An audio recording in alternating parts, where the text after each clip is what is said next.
Cassius descobriu a verdade. Eu não era Brielle. Não era a Luna prometida. Não era a mulher que a Matilha havia aceitado ao lado dele. Eu era Seraphine, uma bruxa da linhagem de Morrigan, enviada para roubar o Grimório de Prata e salvar meu povo da extinção.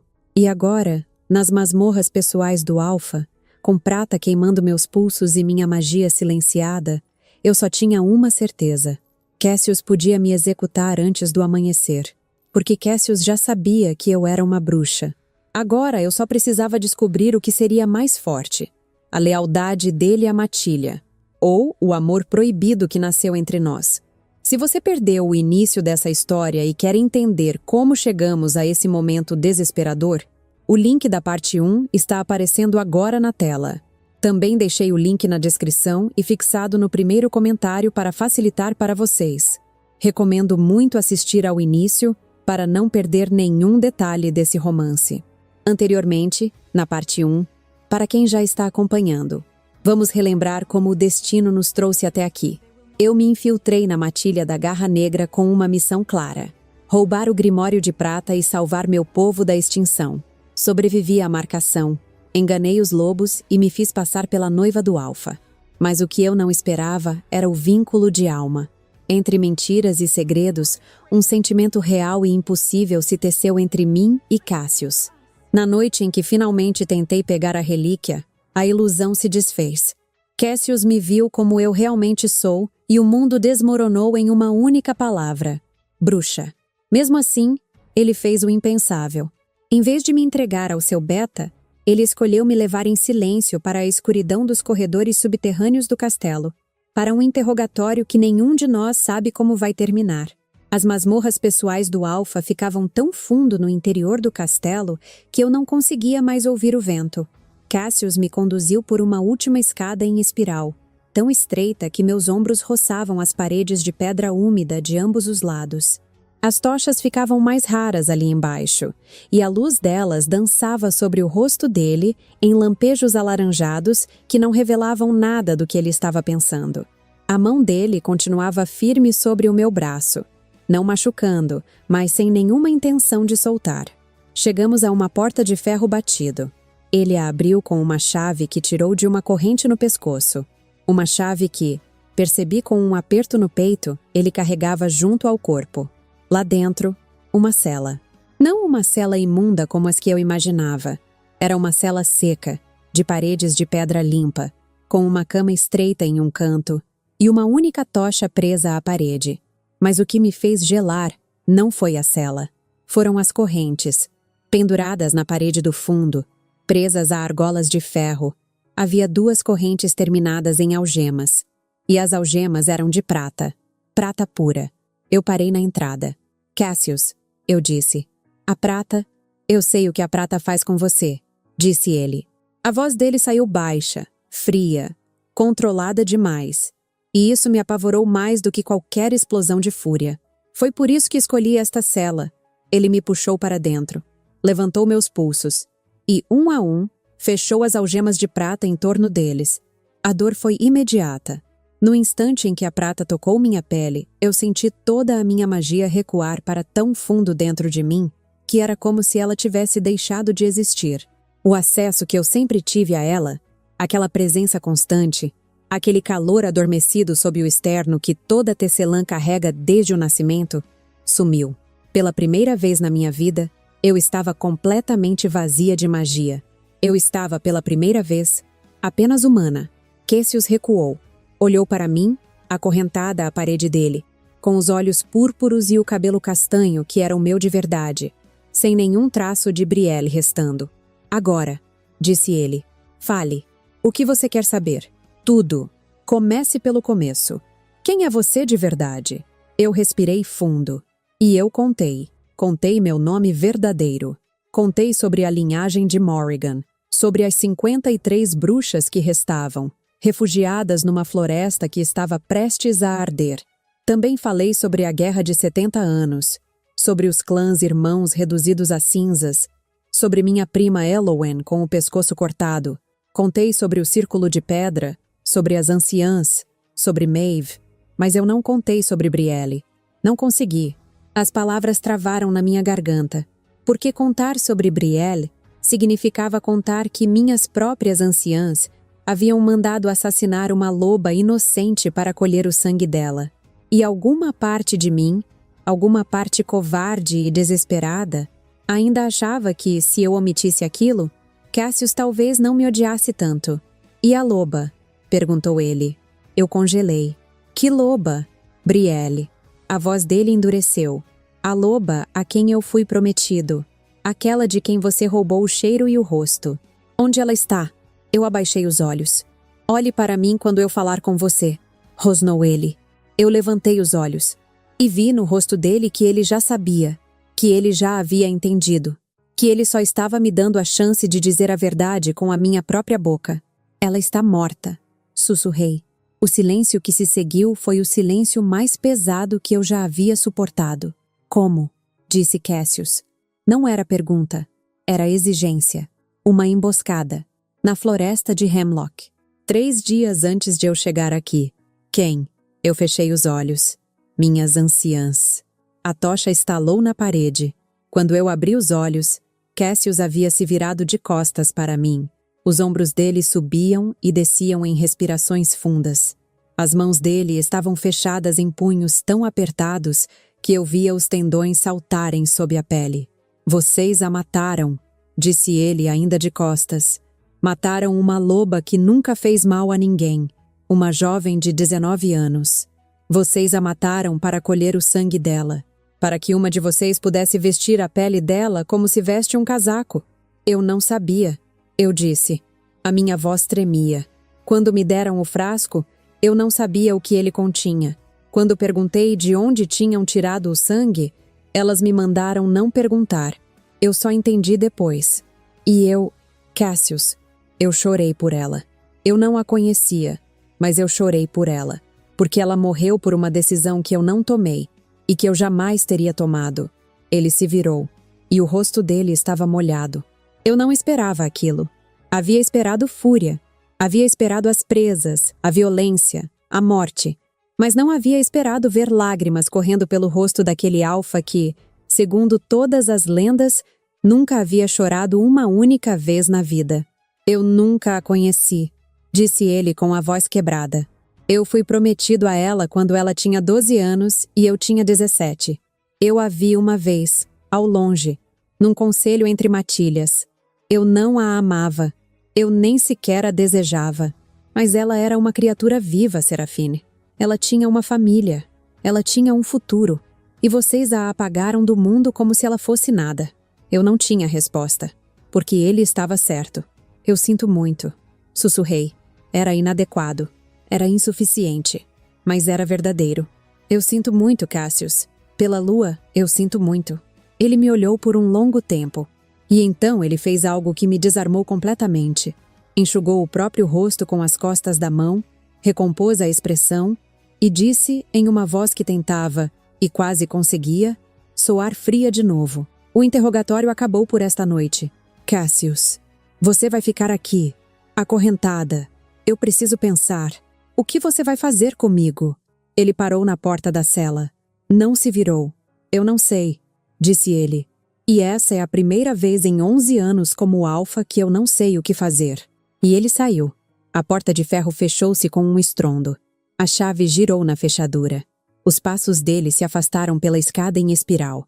E eu fiquei ali, sozinha, acorrentada, vazia de magia, com os pulsos ardendo sob a prata, com o cheiro dele ainda no ar da cela, com o vínculo dentro de mim, o único poder que a prata não conseguia silenciar, pulsando contra o meu peito, ligando-me a ele mesmo agora, mesmo depois de tudo.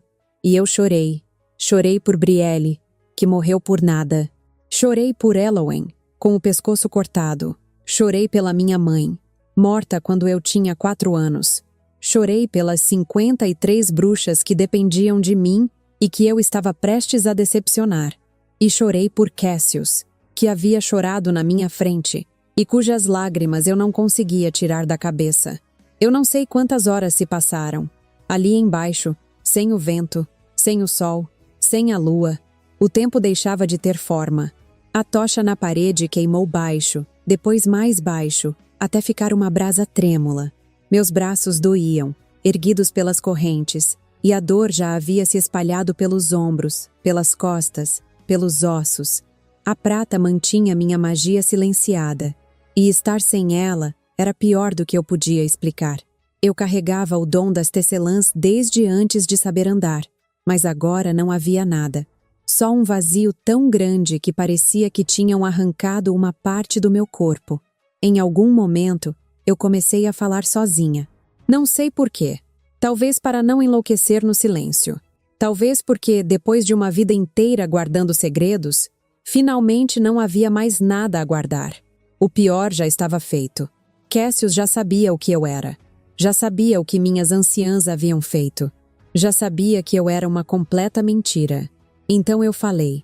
Eu tinha 4 anos quando minha mãe morreu. Murmurei para o silêncio da cela. Lobos a cercaram numa clareira. Ela podia ter fugido, mas eu estava escondida perto dali. Se ela corresse, eles me encontrariam. Então ela ficou, lutou e morreu para que eu vivesse. A tocha estalou. Eu cresci odiando os lobos. Continuei. Do mesmo jeito que vocês cresceram odiando as bruxas. Me ensinaram que vocês eram monstros. E eu acreditei. Mas então eu vim para cá. Vi filhotes dormindo no meu colo. Vi Thalia me olhar com carinho. Vi um alfa chorar por uma loba que nem amava. E percebi que tudo o que me ensinaram só servia para tornar o ódio mais fácil. Eu ri. Foi um riso amargo, sem nenhuma alegria. E a parte mais cruel é que vocês foram ensinados exatamente da mesma forma sobre nós. Os dois lados. As bruxas contam aos seus filhos que os lobos são monstros. Os lobos contam aos seus filhotes que as bruxas são monstros. E aí nós passamos 70 anos nos matando. E ninguém parou para perguntar se o outro lado também tinha medo. Se também perdeu alguém. Se também sentia dor, como nós. Eu fechei os olhos. Eu não vim aqui para amar ninguém. Sussurrei. Vim para roubar um livro e fugir. Cheguei odiando vocês. Mas agora eu não consigo mais odiar. E isso dói mais do que a prata. Mais do que as correntes. Porque, se eu fugir, vou levar Cassius comigo. O rosto dele, a voz dele, o calor da mão dele. E vou viver sabendo que deixei para trás a única pessoa que o vínculo da lua escolheu para mim. A porta da cela rangeu. Eu abri os olhos num susto. Cassius estava parado na entrada. Eu não sabia há quanto tempo ele estava ali. Não sabia o quanto ele havia escutado. Mas pela expressão no rosto dele, uma expressão devastada, aberta, completamente despida da frieza de Alfa, eu soube que ele havia escutado o suficiente. Talvez tudo. Ele entrou, fechou a porta atrás de si, atravessou a cela devagar, parou diante de mim, e sem dizer uma palavra, ele se ajoelhou. O Alfa da Garra Negra, o lobo mais temido das 3 cordilheiras, o homem que havia desmembrado um alfa rival com as próprias mãos, ajoelhou-se diante de uma bruxa acorrentada, de modo que os olhos dele ficassem na mesma altura dos meus. Sua mãe, disse ele baixo. Como ela se chamava? A pergunta me pegou desprevenida. Senti os olhos arderem. Lissandra, sussurrei. Ela se chamava Lissandra. Ele assentiu, devagar, como se estivesse guardando o nome em algum lugar fundo dentro dele. A minha se chamava Mirren, disse ele. E então ele me contou. Eu tinha 8 anos, disse Cassius. Ele havia se sentado no chão de pedra, de costas para a parede oposta, com os joelhos dobrados e os braços apoiados sobre eles. A tocha agonizante lançava sombras longas sobre o rosto dele. Ele não me olhava enquanto falava. Olhava para um ponto fixo no chão, como quem olha para dentro do próprio passado. Minha mãe, Mirren, era a aluna da Garra Negra. E ela era... ele fez uma pausa procurando a palavra. Ela era boa. Não boa como uma virtude abstrata. Boa de um jeito ativo, cansativo, teimoso. Ela mediava todas as brigas da matilha. Ela acolhia os filhotes órfãos. Ela acreditava que a guerra com as bruxas era um erro. E dizia isso em voz alta, no conselho. Mesmo quando meu pai mandava ela se calar. Eu prendi a respiração. Numa noite de inverno, continuou ele, uma bruxa entrou no nosso território. Sozinha. Eu a vi pela janela do salão. Minha mãe saiu para encontrá-la. Eu não ouvi o que disseram. Mas eu vi minha mãe estender a mão para a bruxa. E vi a bruxa... A voz dele falhou. Vi a bruxa lançar algo. Uma luz. E minha mãe caiu. E não se levantou mais. Ele fechou os olhos. Eu corri até ela. Cheguei a tempo de ver a bruxa fugir para a floresta. E eu jurei, com 8 anos, com as mãos no sangue da minha mãe, que eu mataria todas elas. Todas. Cada bruxa do mundo. Até que não restasse nenhuma. E quando me tornei alfa, aos 17 anos, depois que meu pai morreu, foi exatamente o que eu comecei a fazer. A cela ficou em silêncio. Eu olhava para ele e via com uma clareza dolorosa o menino de 8 anos com as mãos no sangue da mãe. Via a origem de 70 anos de guerra. Não em uma política abstrata, não em um ódio ancestral sem rosto, mas em uma única noite, em uma única criança, em uma única perda impossível de suportar. Cassius, eu disse com cuidado, eu preciso te perguntar uma coisa, e eu preciso que você não me mate antes de eu terminar. Ele abriu os olhos, olhou para mim. Fale, a bruxa que matou sua mãe, você sabe o nome dela? Ele franziu a testa. Não. Por quê? Porque eu escolhi as palavras com muito cuidado. Porque o que você descreveu não faz sentido para mim. Uma bruxa sozinha, entrando no território do Alfa, no coração da matilha inimiga? Isso é suicídio, Cassius. Nenhuma bruxa em sã consciência faria isso, a não ser que tivesse um motivo desesperado. E sua mãe? Sua mãe estendeu a mão para ela. Você mesmo disse. Sua mãe não a tratou como inimiga. Tratou como alguém que ela esperava. Eu o vi enrijecer. O que você está dizendo? Estou dizendo que talvez aquela bruxa não tenha vindo matar sua mãe. Talvez ela tenha vindo encontrar sua mãe. E que algo deu errado. Eu respirei fundo. Na linhagem, nós temos histórias de uma tecelã renegada. Uma mulher chamada Veira. Ela foi banida da linhagem de Selene há quase 70 anos, por ter quebrado o juramento das tecelãs e usado magia de sangue para vingança pessoal. Lobos haviam matado o companheiro dela e ela enlouqueceu de dor. Ela passou a caçar lobos sozinha, sem clã, sem lei, sem nenhuma das nossas anciãs para contê-la. Ela matou dezenas, talvez centenas, antes de desaparecer.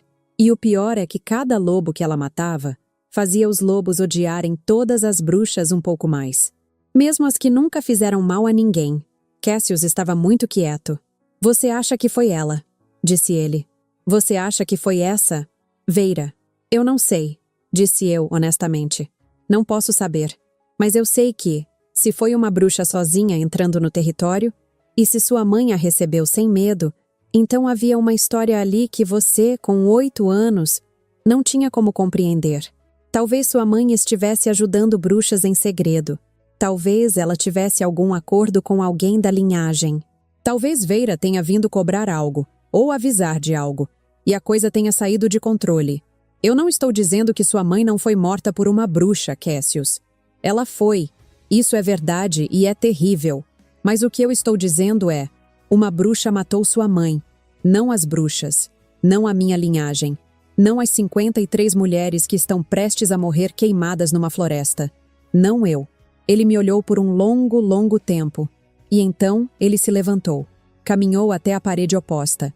Apoiou as 2 mãos contra a pedra fria e baixou a cabeça entre os ombros, como um homem carregando um peso que mal conseguia suportar. Você tem ideia, disse ele sem se virar. Do que você está pedindo de mim? Você está me pedindo para reconsiderar 70 anos. 11 anos do meu reinado. Cada caçada que eu ordenei. Cada bruxa que eu... Ele parou. Se você estiver certa, Serafine. Se você estiver certa, então eu sou tão monstro quanto a criatura que matou minha mãe. Eu matei dezenas de inocentes pela ação de uma só. Eu fiz com a sua gente exatamente o que você acabou de descrever. Odiei todas pelo crime de uma. Cassius. Não. Ele se virou. E o rosto dele estava transtornado. Não me console. Eu não mereço ser consolado. Se você está certa, eu não mereço. E eu vi, naquele instante, um homem se partindo ao meio. Eu não disse nada. Algumas dores não precisam de resposta. Precisam apenas de silêncio e presença.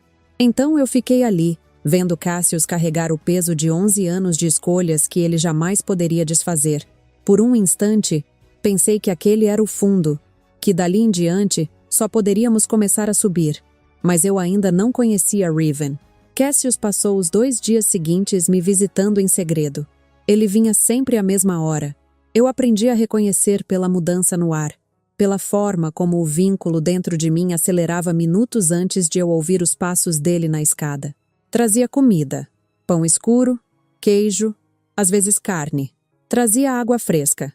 Numa das visitas, trouxe um cobertor de lã e o pôs sobre os meus ombros sem dizer nada, como se o gesto pudesse passar despercebido. Não eram gestos de carcereiro. Eram gestos de alguém que estava começando a se importar, mesmo sem saber o que fazer com isso. Eu via a luta nele cada vez que descia até a cela. Cassius chegava sério, com o rosto fechado, como se tivesse tomado uma decisão antes de entrar. Mas ficava. Trazia comida, trazia água. Às vezes, apenas sentava no chão frio e conversava comigo por horas.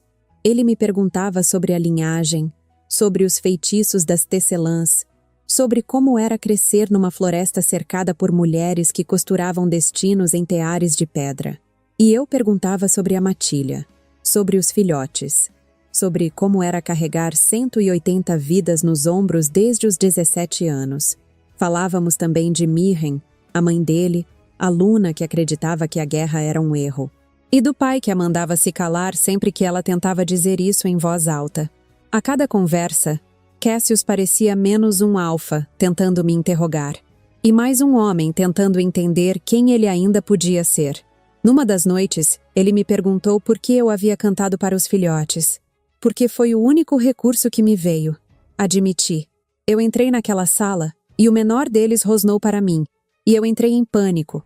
E a única coisa que meu corpo encontrou foi a canção da minha mãe. Ele ficou olhando para mim por um tempo. E você não pensou naquele instante que uma canção de bruxa ia te trair?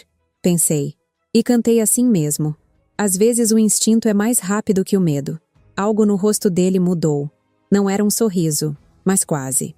Uma pequena rachadura na frieza que ele tentava manter. E foi nesse instante que eu entendi. Cassius não estava apenas reconsiderando minhas mentiras. Estava reconsiderando a história inteira que o havia moldado.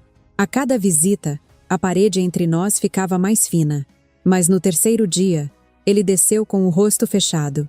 Riven, disse ele sem rodeios. Ele sabe que estou escondendo alguém aqui embaixo. Senti o corpo gelar. Como? Ele me seguiu ontem à noite.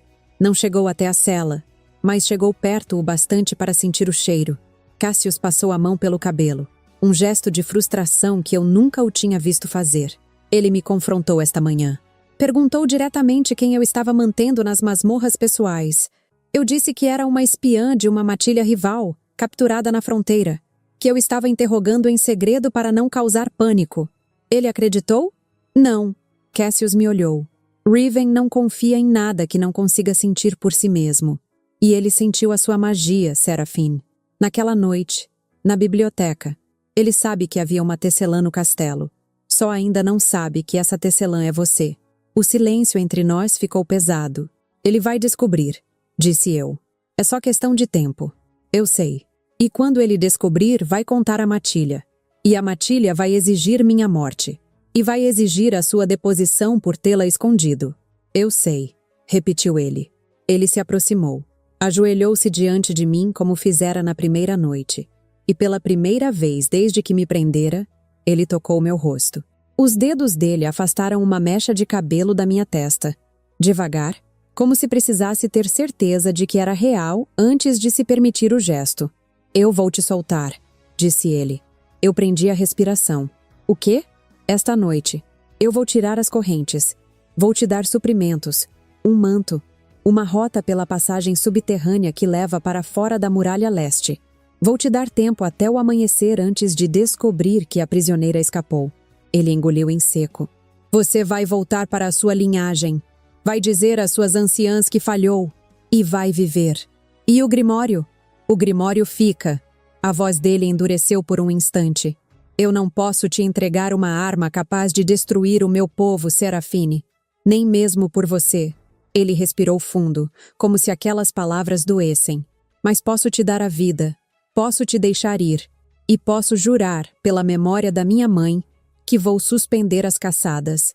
Cassius me olhou, e havia culpa nos olhos dele. Eu não comecei essa guerra. Ela já existia muito antes de mim. Mas eu continuei alimentando esse ódio. Eu ordenei mortes. Eu acreditei que estava protegendo a minha matilha, quando talvez estivesse apenas repetindo a dor que colocaram nas minhas mãos. A voz dele ficou mais baixa. Se você estiver certa sobre Veira, então eu herdei 70 anos de sangue. Mas tenho 11 anos de escolhas minhas para tentar reparar antes de morrer. Eu olhei para ele. E eu entendi, naquele instante, que ele estava me oferecendo tudo o que um homem na posição dele poderia oferecer. A vida, a liberdade, o fim da guerra, tudo, menos a única coisa que minhas anciãs haviam me mandado buscar. E eu entendi também que ele estava me mandando embora. Por que você está fazendo isso? Sussurrei. Ele parou. A mão dele ainda estava no meu rosto. Eu vi a verdade subir nele como uma maré. Vi-o tentar engoli-la, conter e finalmente começar a desistir. Os olhos dele se fecharam por um instante. Quando abriram, havia neles algo que ele nunca havia me mostrado antes. Não a frieza do alfa, não a fúria do lobo, mas a vulnerabilidade de um homem que percebeu, em algum momento das últimas noites, que estava perdido. Porque eu não consigo te matar, disse ele. E então, mais baixo, quase para si mesmo. E por quê? Toda vez que desço essas escadas, eu fico mais do que deveria. Fico porque quero ficar. Ele respirou fundo, como se admitir aquilo fosse mais perigoso do que qualquer batalha. E isso me assusta mais do que todo o resto. Era a coisa mais nobre e mais devastadora que alguém já havia me dito. Não era uma declaração, era uma confissão. E era exatamente por isso que eu não fui embora. Naquela noite, ele voltou para me soltar. Trouxe uma pequena chave de bronze que abria as algemas de prata. Ajoelhou-se diante de mim, pegou o meu pulso esquerdo, encaixou a chave e girou. A algema se abriu. No instante em que a prata deixou minha pele, minha magia voltou. Ela voltou como a água volta num leito seco, em uma onda, em um rugido silencioso, preenchendo cada parte de mim que havia ficado vazia por 3 dias. Eu senti os olhos brilharem mais púrpuros. Senti o calor sob o externo reacender. Senti todo o poder das tecelãs de Morrigan retornar ao meu corpo de uma só vez. E eu não fiz nada com ele. Não lancei nenhum feitiço. Não tentei fugir. Não tentei dominá-lo. Apenas deixei-o soltar a outra algema. E quando os 2 pulsos estavam livres, eu baixei as mãos devagar e olhei para ele. Por quê? Perguntei de novo. A verdade desta vez. Ele estava tão perto, ajoelhado, com o rosto na altura do meu, com aqueles olhos negros me olhando sob a luz da tocha. Porque eu te amo, disse ele. A palavra caiu entre nós como uma pedra num lago parado. Eu sei que é loucura, continuou ele. As palavras começaram a sair rápido, como se estivessem presas havia dias. Você é uma bruxa. Tudo o que eu jurei destruir. Você me enganou. Usou o cheiro de uma morta. Entrou na minha casa, na minha matilha e no meu coração. Ele respirou fundo, mas não desviou os olhos de mim. Eu deveria te odiar. Todas as leis do meu povo dizem que eu deveria. Mas eu te vi cuidar dos meus filhotes. Ouvi você cantar a canção da sua mãe. Ouvi você chorando nesta cela, dizendo que não conseguia mais odiar. A voz dele falhou um pouco. E então eu entendi que a lua não erra. O vínculo não escolheu uma loba para mim. Escolheu você. Ele chegou mais perto. Eu passei a vida inteira achando que vínculos de alma eram apenas histórias antigas. Mas agora sinto isso em mim. Forte demais para negar. Verdadeiro demais para fingir. Os olhos dele prenderam os meus. E eu não consigo mais fingir que não te amo. Eu toquei o rosto dele. Foi a primeira vez que eu o toquei por vontade própria. Não como Brielle. Não como Luna. Como Serafine. Como bruxa e como mulher. Eu também te amo, eu disse. E eu também acho que é loucura. E ele me beijou. Não foi um beijo gentil. Foi um beijo de 3 dias represados. De 70 anos de ódio desabando. De 2 povos inteiros colidindo na boca de 2 pessoas que não deveriam se amar. Ele me puxou contra ele com uma força que me tirou o ar. As mãos dele subindo pelas minhas costas, enredando-se no meu cabelo. Eu me agarrei à túnica dele, ao calor da pele dele, ao peito largo que subia e descia em respirações descontroladas. Ele me ergueu do chão como se eu não pesasse nada. Minhas costas encontraram a parede de pedra fria, mas eu mal a senti, porque tudo o que eu conseguia sentir era ele, o calor dele, o cheiro dele de sândalo e terra molhada, o vínculo dentro de mim cantando, finalmente liberto, finalmente correspondido. A boca dele desceu pelo meu pescoço. Encontrou a marca da mordida, a marca da marcação, ainda viva, ainda pulsante. E quando os lábios dele tocaram ali, eu senti uma onda de calor tão intensa que arquejei. Cassius, sussurrei. Diga que você fica, murmurou ele contra minha pele. Diga que você não vai embora. Diga que a gente encontra um jeito. Qualquer jeito. Eu fico, eu disse. E era verdade. Pela primeira vez em 3 dias, era a coisa mais verdadeira que eu havia dito. Eu fico, Cassius. As presas dele roçaram a marca. Eu senti o instinto dele, o desejo de me marcar de novo, de verdade desta vez, não como ritual político, mas como vínculo escolhido, vínculo de amor. Eu inclinei a cabeça para o lado, oferecendo o pescoço. Faz, sussurrei. Me marca de verdade. As presas dele se alongaram. Eu senti a ponta delas tocar minha pele. E foi exatamente nesse instante que a porta de ferro explodiu para dentro. Era Riven. Ele estava parado na porta arrombada, ofegante, com os olhos cinzentos arregalados de horror. E atrás dele, na escada estreita, 3 guerreiros da matilha, homens que eu reconhecia do banquete, homens de músculos de combate e rostos endurecidos. Por um instante, ninguém se moveu. Cassius ainda me segurava contra a parede. Eu ainda tinha o pescoço inclinado, oferecido. Os olhos púrpuros, o cabelo castanho, a magia visivelmente irradiando da minha pele. Não havia disfarce, não havia ilusão, não havia nada que pudesse esconder o que eu era. Riven viu tudo. Pelas garras dos antigos, sussurrou ele. É ela, a Luna. A Luna é a bruxa. Cassius me pôs no chão. Colocou-se à minha frente, entre mim e a porta. O corpo dele subitamente todo tensionado, todo alfa, todo predador. Riven, disse ele. Recue. Você sabia. A voz de Riven tremia, mas não de medo. De traição. Você sabia. Esse tempo todo. Você a escondeu.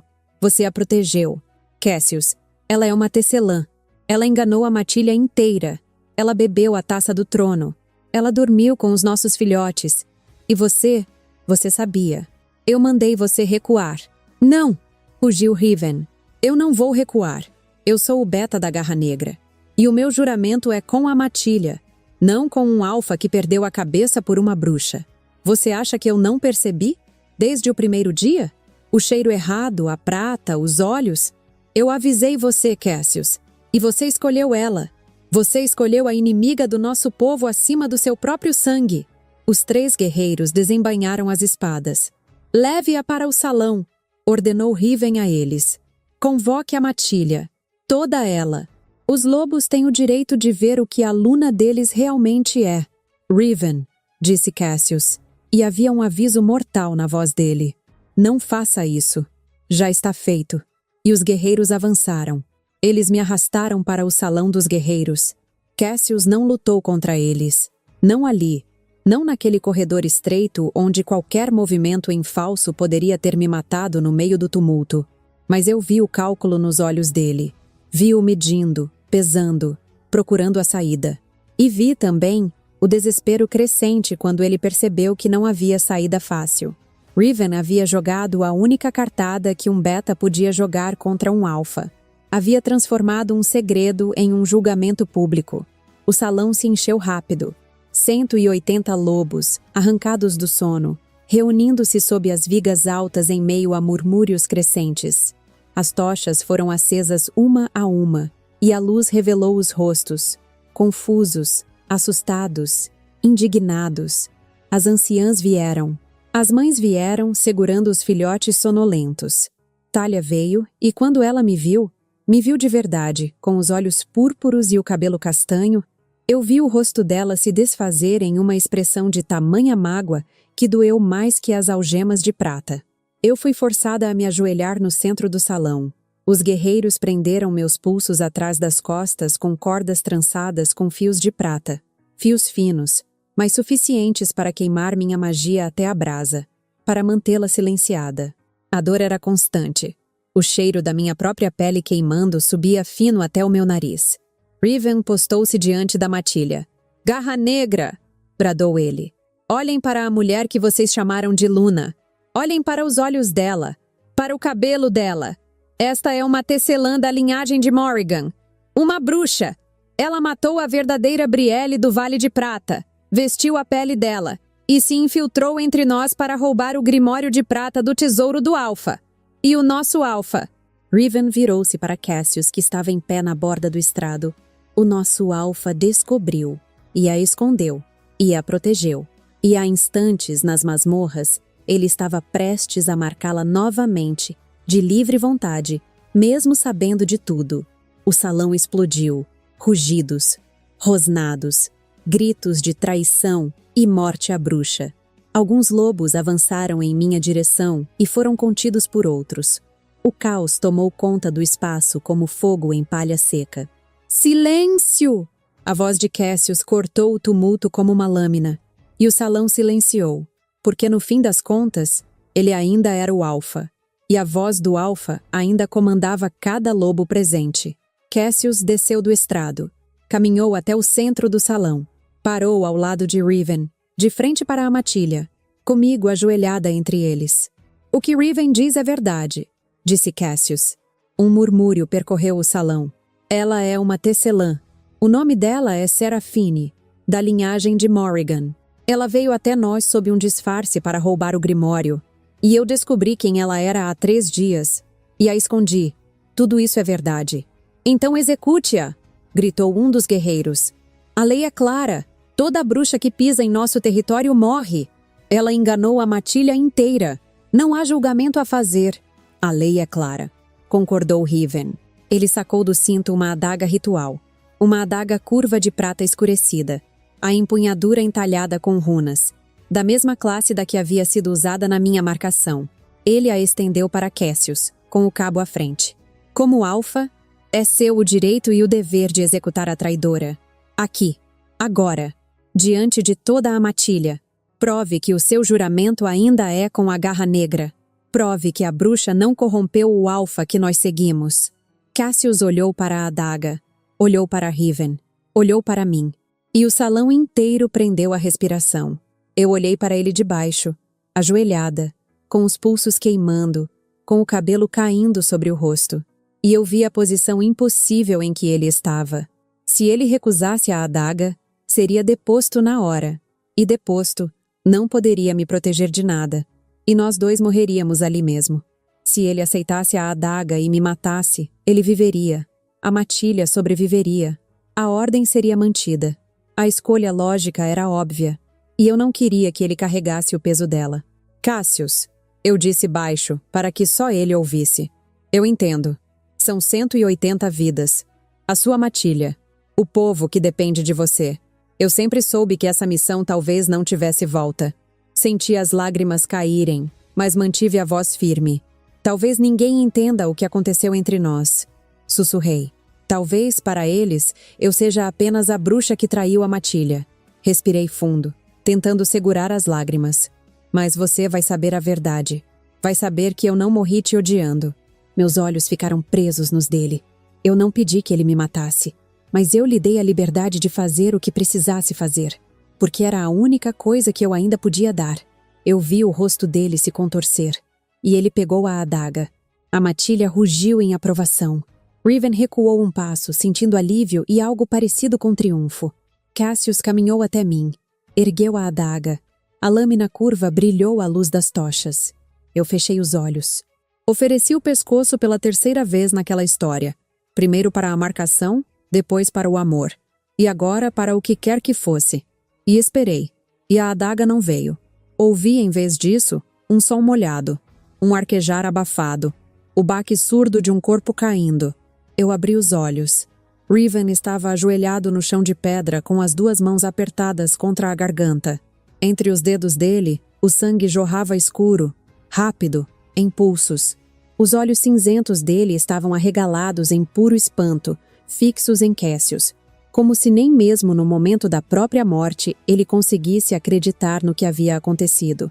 Cassius estava em pé sobre ele, com a adaga ritual ainda erguida, a lâmina molhada de vermelho. Ele havia cortado a garganta do próprio Beta. Riven caiu para o lado, suspirou uma vez e ficou imóvel, com o sangue se espalhando em uma poça crescente sobre as pedras. O salão mergulhou em um silêncio absoluto. Um silêncio tão completo que eu podia ouvir o gotejar do sangue de Riven e o crepitar das tochas. E então Cassius se virou para a matilha. "Eu sou Cassius", disse ele. A voz dele preenchia o salão, baixa e terrível.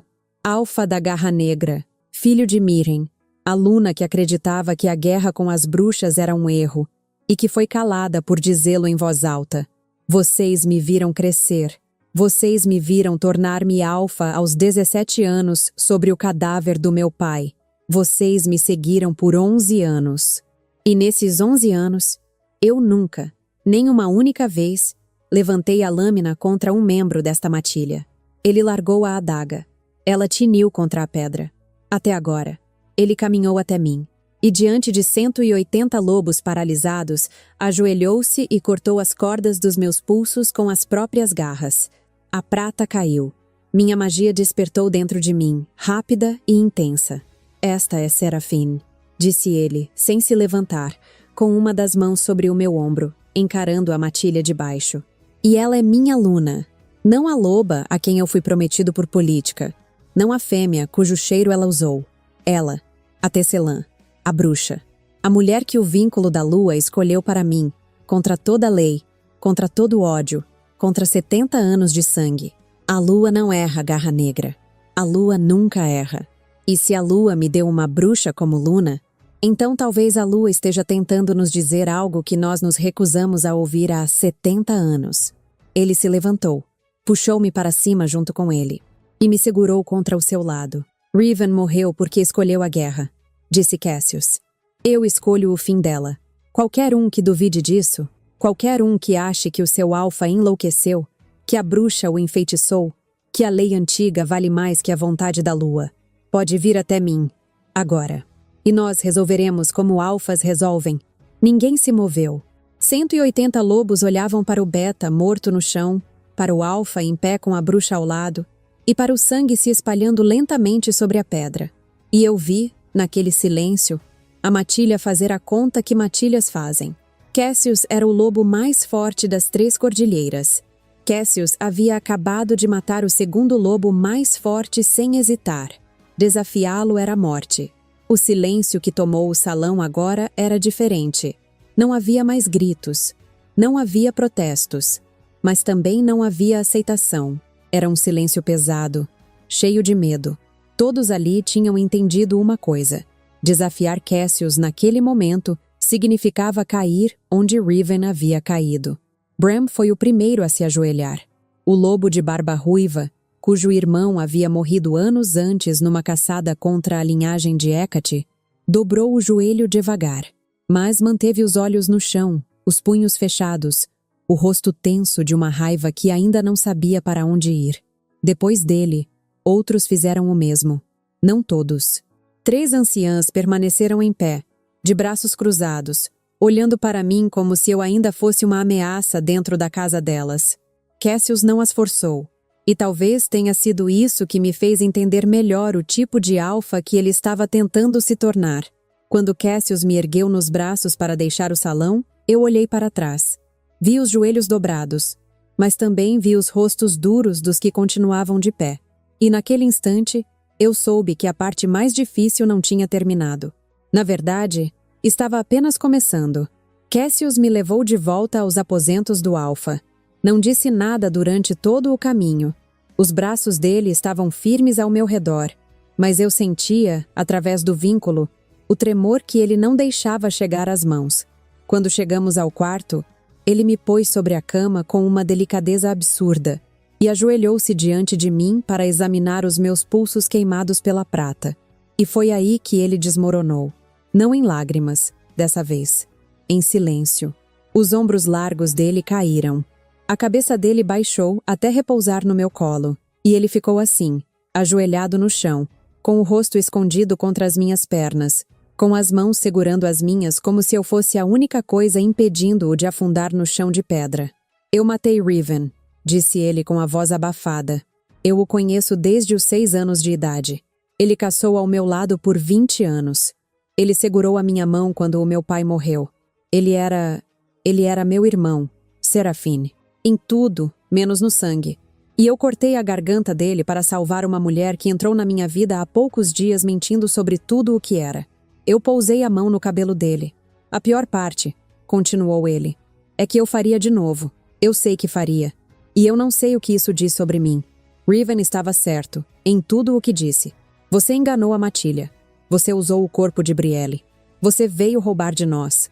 Cada acusação dele era verdadeira. E mesmo assim eu o matei e mantive você. Que tipo de alfa faz isso? Que tipo de homem? Eu o fiz erguer o rosto.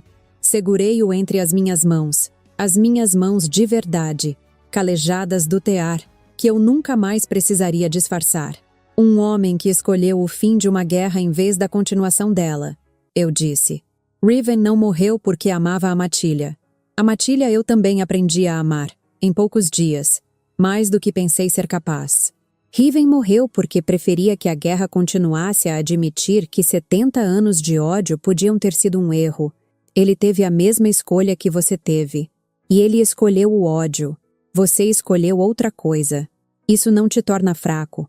Isso te torna o primeiro alfa em 70 anos com coragem suficiente para mudar de ideia. Ele me olhou por um longo tempo. Eu não sei se a Matilha vai me perdoar, disse ele. Talvez não toda ela. Talvez não logo. Eu acariciei o rosto dele. Mas eu vou estar aqui se você me quiser. Se eu te quiser. Ele riu. Um riso curto, exausto, mas verdadeiro. Serafine, eu cortei a garganta do meu irmão por você. Acho que a questão de eu te querer já está bastante respondida. Naquela noite, ele não me marcou. Nenhum de nós tinha forças. E havia um corpo sendo velado em algum lugar do castelo. E nem o amor mais arrebatador se sente bem florescendo sobre uma sepultura recém-aberta.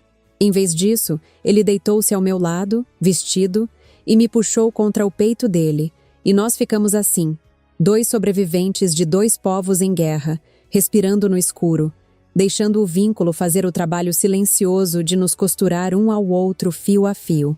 Eu adormeci ouvindo o coração dele. Pela primeira vez em semanas, eu não sonhei com a morte. A Matilha não muda de coração em uma noite. Eu sabia disso. Cassius também. Nos dias depois da morte de Riven, o castelo ficou tomado por uma tensão silenciosa, pesada, como o ar antes de uma tempestade. Alguns lobos me olhavam com ódio, outros desviavam o rosto. Havia os que sussurravam quando eu passava pelos corredores e se calavam assim que eu olhava de volta. Mas Cassius não me escondeu. Ele me manteve ao lado dele nas refeições, nos conselhos, nas caminhadas pelo castelo. Queria que todos me vissem como eu realmente era. Não Brielle. Não uma mentira usando o rosto de outra mulher. Serafine. Com meus olhos púrpuros, meu cabelo castanho e a magia que ele nunca mais me pediu para esconder. Cassius acreditava que, se a Matilha me visse todos os dias, talvez o medo começasse a perder força. Talvez a bruxa monstruosa das histórias antigas se tornasse aos poucos apenas uma mulher. A mulher que dormia ao lado do alfa e que, mesmo sendo bruxa, ainda cantava para os filhotes dormirem. E devagar, funcionou. Foi Thalia quem veio primeiro. Ela me encontrou na biblioteca 3 dias depois da noite do salão, onde eu havia me sentado para ler, sem disfarce, os registros antigos da Matilha.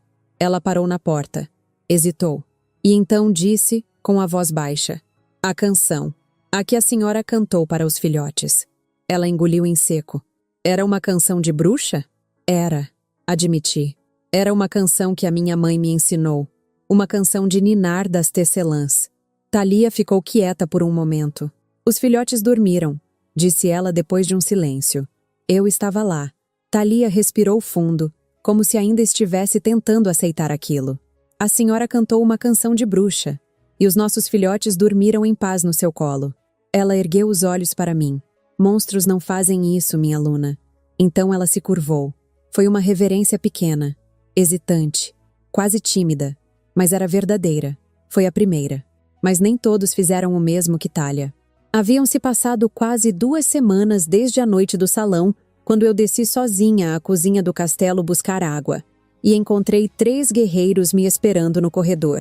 O maior deles, um lobo de barba ruiva chamado Bram, cujo irmão havia morrido numa caçada contra a linhagem de Hecate anos antes, postou-se na minha frente e não me deixou passar. A minha família perdeu meu irmão, disse ele, baixo, com os olhos começando a amarelar de raiva. E você dorme na cama do Alfa como se nada tivesse acontecido. Ele deu um passo mais perto. Acha que a morte de Riven faz a gente esquecer o que você é? Minha mão formigou. A magia estava ali, pronta para sair. Um gesto bastaria para afastá-lo de mim. Mas eu não podia. Se eu usasse magia contra um lobo da matilha, mesmo para me defender, tudo o que Cassius estava tentando construir desabaria naquele corredor. Um único feitiço bastaria para provar aos olhos deles que a bruxa era exatamente o monstro que temiam. Então eu baixei as mãos e fiz a coisa mais perigosa que eu poderia ter feito. O seu irmão, eu disse. Como ele se chamava? Bram piscou. A pergunta o desarmou completamente. Thorin, disse ele depois de um instante. Eu não matei Thorin, eu disse. Mas alguém do meu povo pode ter matado. Ele ficou imóvel diante de mim. E alguém do seu povo matou minha mãe quando eu tinha 4 anos. Minha voz baixou, mas não quebrou. Eu conheço essa dor, Bram.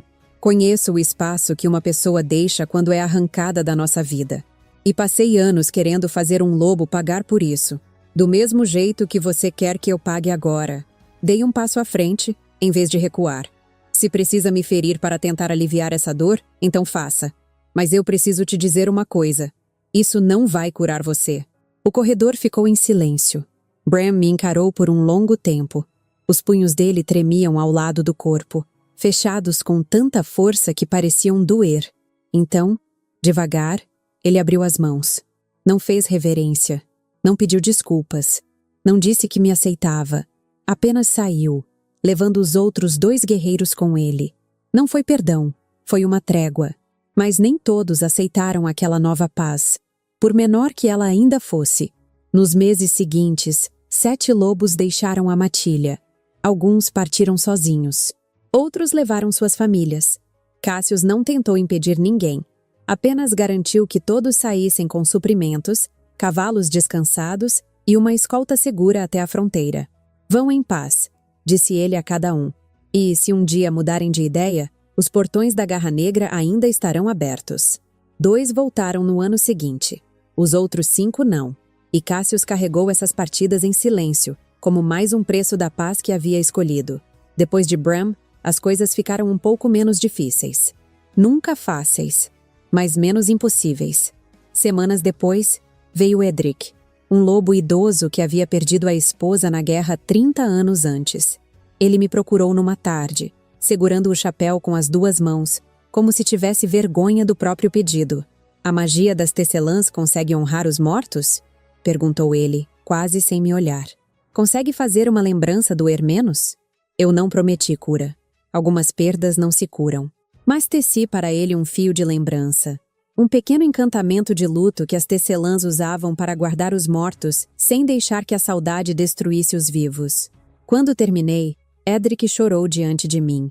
Não tentou esconder. Não pediu desculpas. Apenas chorou. E antes de sair, pegou minha mão com cuidado e a beijou. Mais perto do fim do inverno, veio uma mãe chamada Niam, cujo filhote ardia em febre havia 3 dias, e cujos curandeiros da matilha já haviam dado o caso por perdido. Ela me trouxe a criança no meio da noite, escondida sob um chale, tremendo de medo de ser vista pedindo ajuda à bruxa. Eu passei a noite inteira com as mãos sobre o peito do filhote, puxando a febre para fora dele fio a fio, do mesmo modo que eu puxaria um nó de uma teia. Ao amanhecer, a criança abriu os olhos e pediu comida. Niam caiu de joelhos no chão do meu quarto. E na manhã seguinte, sem que ninguém pedisse, ela contou a história para metade da matilha. Foi assim que aconteceu. Não por um discurso, não por uma ordem do Alfa, Mas aos poucos, filhote por filhote, luto por luto, ferida por ferida, eu não convenci a matilha de que as bruxas eram boas. Não com palavras. Apenas continuei ali, dia após dia. Uma bruxa real. Uma mulher que cantava para os filhotes, curava os doentes, honrava os mortos e permanecia ao lado do Alfa sem trazer destruição ao castelo. Aos poucos, eles deixaram de ver apenas a inimiga das histórias antigas e começaram a ver Serafine. As anciãs da matilha foram as últimas. Vieram em grupo, quando a primavera já estava terminando. Quase 5 meses depois de Riven cair sob a adaga de Cassius, com Ada à frente. A mesma anciã que havia conduzido a minha falsa marcação. Sentaram-se comigo por toda uma tarde.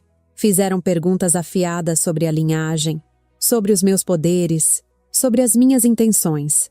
Eu respondi a todas com a verdade. E quando se levantaram para sair, Ada parou na porta e disse, sem se virar, a Mirren teria gostado de você.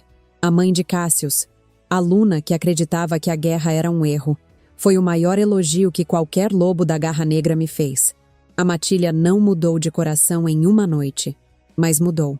Eu também tinha contas a acertar, e a mais pesada delas estava numa floresta a 3 dias de viagem dali. Parti com Cassius e uma pequena escolta. 6 guerreiros escolhidos a dedo, os mais leais, os que haviam aceitado primeiro o novo rumo da matilha. Levamos cavalos, levamos suprimentos, e levamos, embrulhado em couro e selado com cera, o Grimório de Prata. Cassius havia decidido sobre o Grimório de um modo que eu jamais teria previsto. Eu não posso te dar uma arma capaz de destruir o meu povo, havia dito ele, na noite anterior à partida.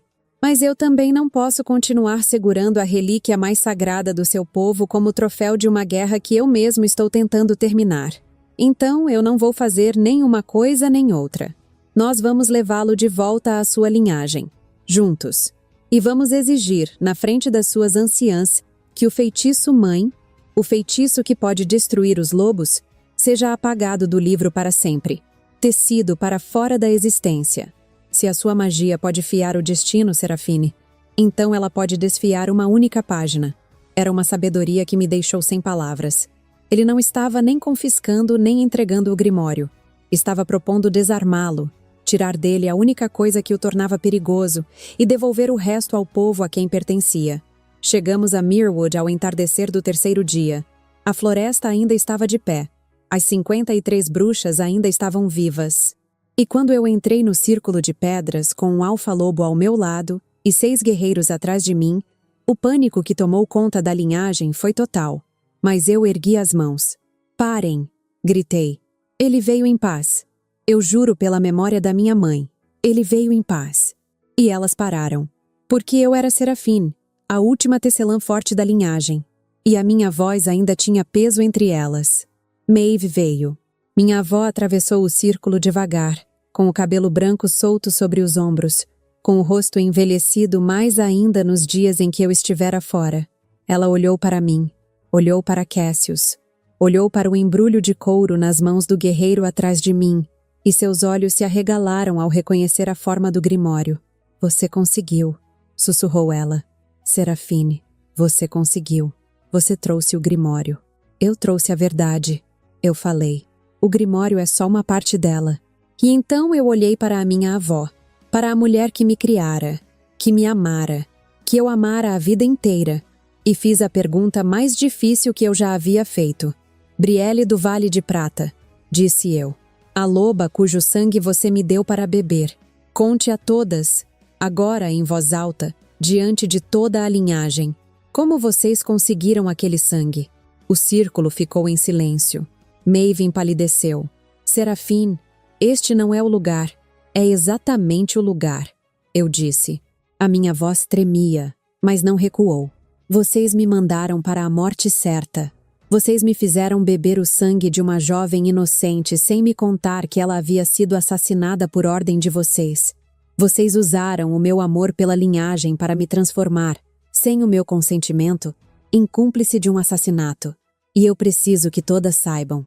Eu preciso que as 52 mulheres que confiam em vocês para guiá-las Saibam o que as suas anciãs são capazes de fazer quando decidem que os fins justificam os meios. Nós fizemos o que era necessário para sobreviver. A voz veio de Sirona, a anciã mais velha, que avançou com o rosto endurecido. Você ousa nos julgar, criança? Você que voltou de mãos dadas com o açougueiro do nosso povo? Quantas das nossas ele matou? Quantas filhas de Morrigan morreram sob as garras dele? Muitas, disse Cassius. Todas as cabeças se viraram para ele. Ele deu um passo à frente. E diante de 53 bruxas que tinham todos os motivos do mundo para querê-lo morto, o alfa da Garra Negra ajoelhou-se sobre a terra do círculo de pedras. Muitas, repetiu ele. Eu não vou mentir para vocês. E também não vou pedir um perdão que ainda não mereço. A voz dele permaneceu firme, mas havia peso em cada palavra. Eu matei filhas da linhagem de vocês. Ordenei caçadas. Por anos acreditei que todas as bruxas do mundo deveriam pagar pelo crime de uma só. Uma renegada chamada Veira, que matou minha mãe quando eu tinha 8 anos. Ele respirou fundo. Eu não comecei esta guerra, mas alimentei o ódio que a manteve viva. Transformei a dor de uma criança em sentença contra um povo inteiro. O círculo ficou em silêncio. E vim aqui para começar a desfazer isso. Não porque eu mereça a confiança de vocês, mas porque Serafine me mostrou que o ódio que eu carregava era a mesma corrente que prendia todos nós. Lobos e bruxas. 2 lados feridos pela mesma guerra. Ele ergueu os olhos para Sirona. Eu vim propor uma trégua. O fim das caçadas. A devolução do Grimório à linhagem, com uma condição. O feitiço capaz de exterminar o meu povo deve ser apagado para sempre. Cassius se levantou devagar. Também ofereço terras seguras às bruxas dentro do território da Garra Negra, sob minha proteção e meu juramento de alfa. Sua voz ficou mais baixa, mas ainda alcançou todo o círculo. Talvez nenhum de nós viva o bastante para ver essa paz completa, mas nossos filhos, seus filhos, os filhotes que ainda vão nascer, talvez eles vejam, e talvez cresçam sem carregar o ódio que nós carregamos. O círculo explodiu em vozes. Algumas bruxas gritavam que era uma armadilha. Outras choravam. Outras queriam que Cassius fosse morto ali mesmo. Maeve permaneceu calada. Apenas me olhava, com uma expressão que eu não conseguia entender. E naquele momento, eu decidi não tentar. Ainda haveria tempo para ela. Tempo para a raiva que eu sentia. Para a saudade que vinha junto com essa raiva. Para as perguntas que eu ainda precisava fazer. Talvez até para o perdão, um dia. Mas não agora. Agora, antes de Maeve, antes de mim, antes de Cassius, vinha a linhagem. Foi Catriona, a curandeira, a mais velha depois de Sirona, quem silenciou todas. Quantos de nós restam? Perguntou ela em voz alta, e o círculo se calou para ouvi-la. 53. Há 70 anos, éramos milhares. Em 5 anos, no ritmo das caçadas, seremos 0. Ela olhou em volta para cada rosto.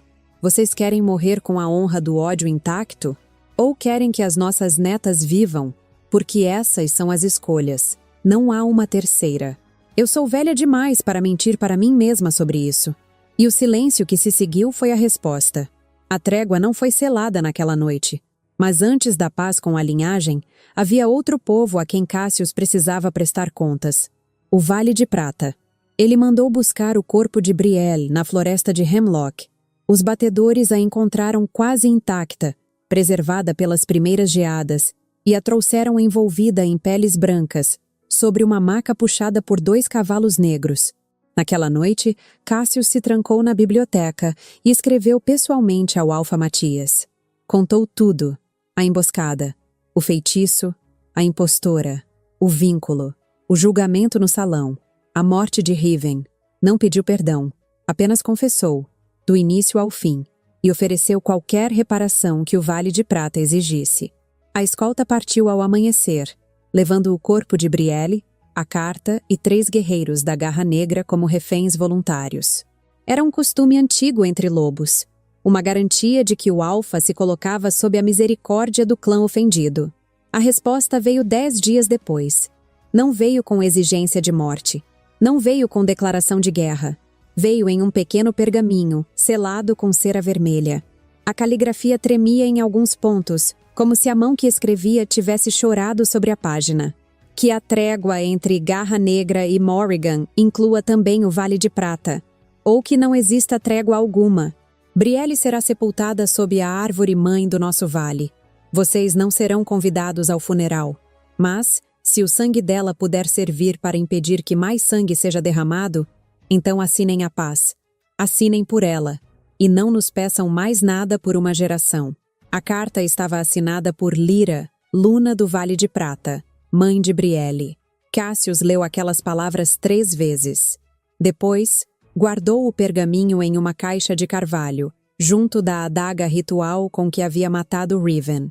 2 lembranças de um alfa que escolhera a paz tarde demais para alguns, e cedo o bastante para salvar outros. Os 3 guerreiros voltaram vivos, e o Vale de Prata entrou na trégua. Mas isso não encerrava nada. Apenas tornava tudo mais sério. Agora, aquela paz não carregava apenas o futuro de lobos e bruxas. Carregava também o nome de Brielle. Cada palavra teria que honrar a vida que foi tirada dela. Cada decisão precisaria impedir que outra filha fosse usada como sacrifício. Só então voltamos nossos olhos para a linhagem de Morrigan. A trégua foi negociada em 3 encontros. O lugar escolhido ficava num campo aberto neutro, entre Myrwood e o território da Garra Negra. De um lado, as fogueiras das bruxas. Do outro, as fogueiras dos lobos. No meio, havia apenas terra vazia. Ninguém queria ser o primeiro a atravessar aquele espaço, e eu ficava sempre ali, no centro. A única pessoa que os 2 lados ainda conseguiam chamar, mesmo com dificuldade, de sua. O primeiro encontro quase terminou em sangue. Sirona exigiu reparação pelas bruxas mortas. Bram, levado por Cassius de propósito, exigiu o mesmo pelos lobos que haviam caído. As vozes subiram. Mãos buscaram espadas. Dedos tremeram com feitiços prontos. Por um instante, pareceu que 70 anos de ódio tinham voltado com força naquele campo. E eu vi a paz inteira pendurada por um fio. Foi Cassius quem o salvou. Ele se levantou no centro do campo e fez algo que nenhum alfa havia feito em 70 anos. Ele recitou os nomes. Os nomes das bruxas que ele sabia ter mandado matar. Um a um, em voz alta, de memória. Porque ele os havia decorado. Todos. Como uma penitência que carregava havia anos sem contar a ninguém. 23 nomes. Ele os disse devagar, deixando cada um pesar no ar. Quando Cassius terminou, o campo ficou em silêncio. Ele havia dito os nomes. Não números. Não inimigos sem rosto. Nomes. E depois daquilo, ficou mais difícil odiá-lo da mesma forma. Então Sirona fez o mesmo. Recitou os nomes dos lobos que a linhagem havia matado ao longo dos anos. 11 nomes. Um por um. Quando ela terminou, o ódio ainda estava ali. Mas agora tinha rosto. Tinha memória. Tinha peso. E talvez esse fosse o primeiro passo. No segundo encontro, falaram de terras. Cassius ofereceu um vale dentro do território da Garra Negra. Um lugar fértil, com água corrente e floresta, onde a linhagem poderia viver sob sua proteção. As anciãs desconfiaram, claro. Então ele propôs uma garantia. Bruxas e lobos viveriam perto o bastante para precisarem uns dos outros. Filhotes lobos poderiam ser curados por tecelãs. Crianças bruxas poderiam ser protegidas por sentinelas da matilha, não mais presos pelo medo, mas ligados, aos poucos, pela confiança. No terceiro encontro, selaram, e o grimório foi desarmado. Aconteceu no Círculo de Pedras, sob a lua cheia, com as 7 anciãs e eu reunidas em torno do tear maior da linhagem. Maeve abriu o grimório de prata na página do feitiço mãe, a página onde estava registrado, em tinta feita de sangue e prata, o encantamento capaz de arrancar dos lobos a sua mente humana e devolvê-los à selvageria para sempre. E eu o desfiei. Foi o feitiço mais difícil que eu já havia tecido. Desfazer um encantamento ancestral é como desmanchar um nó que 1000 mãos apertaram por 1000 anos. Eu fiei e desfiei e puxei os fios da magia para fora das letras uma a uma, sentindo cada uma resistir, sentindo o peso de 70 anos de medo, querendo me convencer a parar. E se você precisar dele um dia? E se a paz falhar? E se eles te traírem? Mas eu não parei. Porque eu havia entendido, em algum momento daquela história, que uma arma que existe é uma arma que será usada, que enquanto o feitiço existisse, haveria sempre uma anciã desesperada, uma guerra perdida, um momento de pânico em que alguém o usaria, e que a única forma de garantir a paz não era ter a arma mais poderosa, era fazer com que ela deixasse de existir. Quando a última letra se apagou da página, eu desabei sobre o tear, exausta, com o nariz sangrando da força do feitiço. E Cassius, que havia observado tudo de fora do círculo, porque nenhum lobo podia pisar dentro dele, quebrou todas as regras e correu até mim, e me segurou, e a linhagem inteira o viu segurar uma de suas filhas com uma ternura que nenhuma delas esperava ver nas mãos de um alfa-lobo. E eu acho que foi ali, mais do que em qualquer negociação, que a paz começou de verdade. Nós nos casamos na lua cheia seguinte. Não foi como a primeira cerimônia. Não havia altar de pedra negra, nem cânticos graves, nem sangue numa tigela de ônix. Aquilo pertencia ao passado. O que vivemos naquela noite era novo. Uma união que nenhuma tradição sabia explicar, porque nunca antes uma bruxa e um lobo haviam se escolhido diante dos dois povos. Então, sem um caminho antigo para seguir, nós abrimos o nosso. Aconteceu na fronteira entre os dois territórios, num campo aberto sob o céu estrelado. De um lado, a matilha da Garra Negra. Do outro, a linhagem de Morrigan. E no meio, nós dois. Eu não usei o rosto de Brielle. Usei o meu. Os olhos púrpuros, o cabelo castanho, a pele que cheirava a mel queimado e folhas de bétula. O cheiro verdadeiro de uma tecelã, que eu nunca mais precisaria esconder. Na véspera do casamento, Maeve veio me ver. Ela bateu na porta do meu quarto na casa provisória que a escolta havia montado na fronteira, sozinha, com um castiçal trêmulo na mão. Vestia uma túnica simples, sem o manto cinzento de anciã, sem o cajado de carvalho que ela carregava desde antes do meu nascimento. Parecia menor do que eu lembrava, mais velha, mais humana. Eu não vim pedir perdão, disse ela, antes mesmo que eu falasse. Eu sei que não tenho direito. Ela respirou fundo, como quem se prepara para carregar uma pedra. O que eu fiz com Brielle não como tem desfazer, Serafine. Eu mandei matar uma menina inocente para te enviar a um castelo. E se fosse necessário, eu faria novamente. Essa é a verdade sobre quem eu fui durante 70 anos de guerra. E eu vou carregá-la até morrer. A voz dela falhou pela primeira vez, mas ela continuou. Eu vim apenas para te dizer que eu te amo. E que, mesmo se você nunca mais me chamar de avó, eu vou continuar te amando. Você não me deve perdão. Você não me deve nada. Se amanhã você se casar sem me convidar à cerimônia, eu vou entender. Vou aceitar. E vou continuar te amando do lugar onde você me permitir. Eu olhei para ela por um longo tempo. Eu não a perdoei naquela noite. Talvez nunca a perdoasse por completo. Algumas dores não se desfazem porque não devem se desfazer. Porque desfazê-las seria apagar a memória da pessoa que sofreu. E Brielle do Vale de Prata merecia ter a sua morte lembrada por mim. Para sempre. Mas eu chorei. E quando eu chorei, Maeve não tentou me abraçar. Ficou em pé na porta, esperando, oferecendo apenas a presença dela como quem oferece uma vela acesa numa noite sem fim. Eu acabei estendendo a mão, não para abraçá-la, apenas para tocar a dela. Foi tudo o que eu pude dar, foi tudo o que ela pediu, e por enquanto, foi suficiente. Na manhã seguinte, eu ainda carregava dor, perguntas e feridas abertas, mas também carregava algo novo, uma paz pequena, frágil, real. E foi assim, sem máscaras e sem mentiras, que caminhei até Cassius sob a lua cheia. Ele me marcou naquela noite. Desta vez, de verdade. Desta vez por escolha. E quando suas presas atravessaram a marca antiga, não foi como o primeiro ritual. Não houve invasão, houve entrega. Dele em mim, de mim nele. O vínculo de alma finalmente se fechou inteiro, livre do disfarce, da mentira e do medo. E quando ele retirou as presas, com os lábios manchados do meu sangue, ele me olhou nos olhos. Nos meus olhos púrpuros, que ele havia chamado de lindos numa cela de masmorra, semanas antes, quando deveria ter me matado e não conseguiu. Minha Luna, disse ele. Sua, respondi. Naquele momento, eu me senti inteira, sem poções, sem disfarces, sem precisar vestir o rosto de ninguém. Eu podia ser exatamente quem era. Serafine, tecelã de Morrigan, com olhos púrpuros e cheiro de mel queimado e folhas de bétula. E Cassius me amou assim, a bruxa e o lobo, magia e instinto. A matilha da Garra Negra uivou. A linhagem de Morrigan ergueu as vozes em um cântico de tecelãs.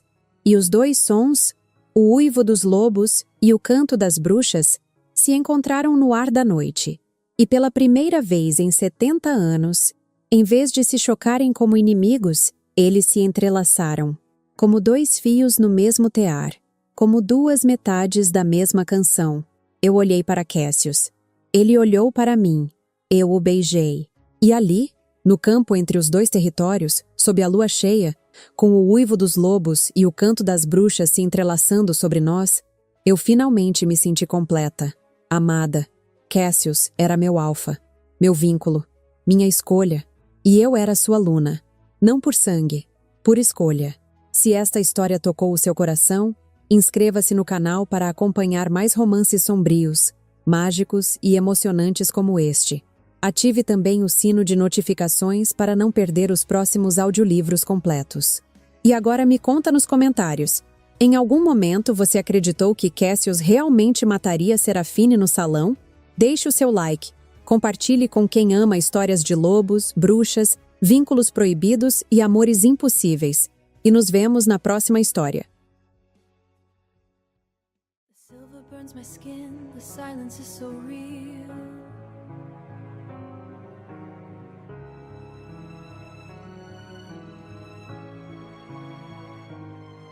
Deep inside the castle walls, a broken ritual we feel without the mask of Brielle's or illusion to command. I am Seraphine the witch with no magic in my hand, but the emptiness inside me doesn't come from the cold steel. It comes from the eyes of the wolf beneath a weight too vast to heal. He weeps for a lost wolf he never truly knew, bearing 11 years of blood that the world forced him into. 70 years of warfare born on a winter night, two distant kinds of sorrow finding refuge in the light. Who are you? He whispers through the shadows of the floor. And I surrender my true name, my life, and something more. 'Cause the bond of the moon could never be wrong. Even through the hatred, it brought us where we belong. I'm not the promised by our destiny defined.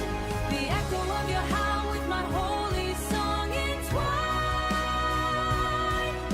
Two wounded halves that life decided to reclaim in the embrace of the Alpha who calls me by my name.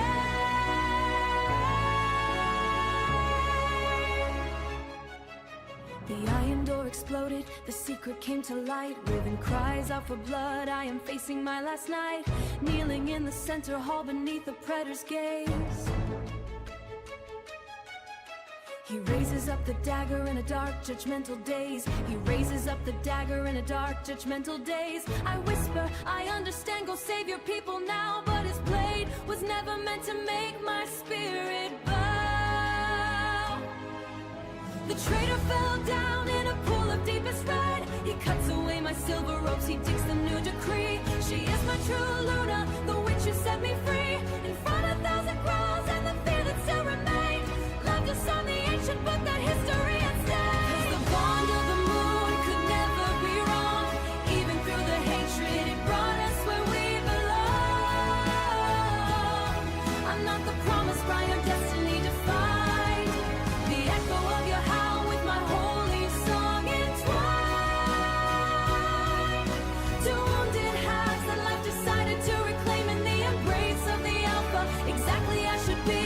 The howl and the chant meet softly in my name. On the border of two worlds, beneath the starry skies, your fangs upon my skin, woven in the very same